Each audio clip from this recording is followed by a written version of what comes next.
Guna magalaw.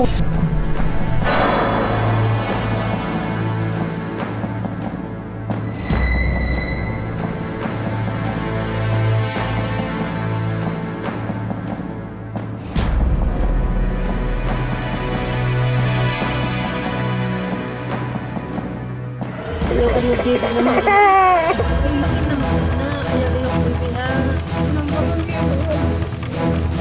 Ayun ay. Ayun ay. Hindi naman guna magalaw.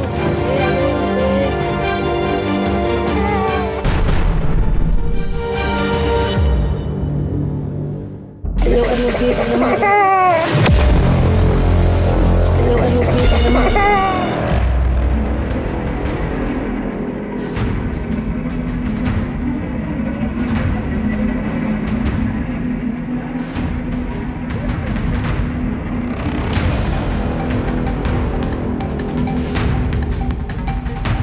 Ayaw ka mo dito naman.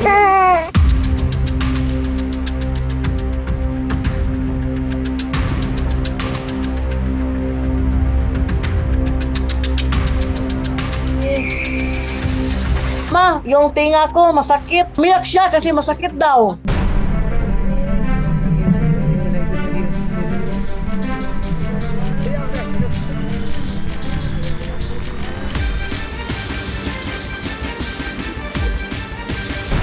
Balik ka, tingnan ko kung ano ang laman. Tingin ko ma'am, doon, meron ng puti ba nga pumasok sa tinga niya.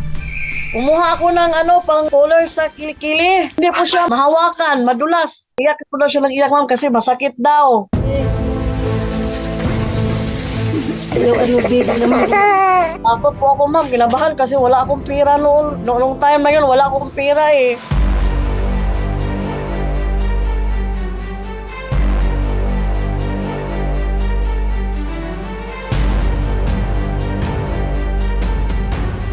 Mahala pa kami ng pera, dayon pagkatapos pag nakakita na kami, pumunta kami sa ospital. Pumula na kasi yung tinga niya ma'am, pumula na. Pag hawakan namin, umiiyak siya, umiiyak.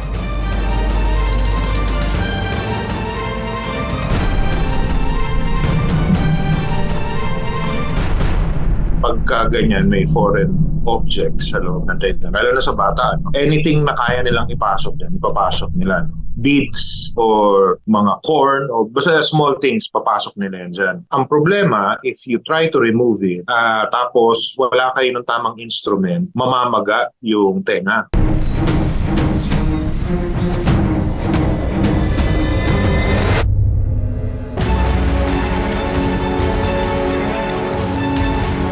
Kuha sa doktor, sumigaw siya, tabang daw, tulong, masakit daw, masakit. Sinipa pa niyo yung doktor niya eh, masakit daw yung tenga.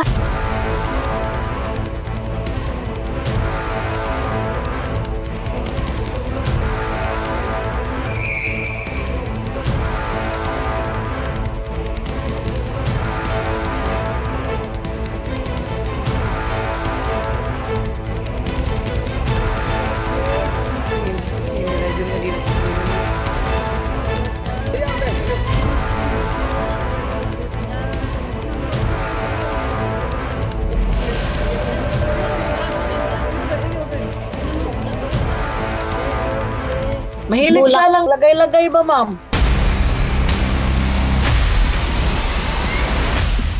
Maganda sana, ideally, dadalhin sa ospital para tama yung sa ENT, no? Para may instrument na tama. Pagka kasi tinry sa bahay, tapos ay hindi makuha, dalhin na natin sa ospital. By the time madala sa hospital, na siya, namamaga na yun. So ang hirap nang tanggalin. Ang hirap na niya matanggal ng tama. Kaya ideally, dalhin ka agad sa doktor. Yun ang pinakamaganda. Pero kung kaya naman nila tiyanin, basta maliit dapat na pangkuha. No? Pero dapat sana marunong yun. No? Ang hirap kasi baka ma-damage nila yung kanal, saka yung eardrum, no? Baka matulak nila lalo.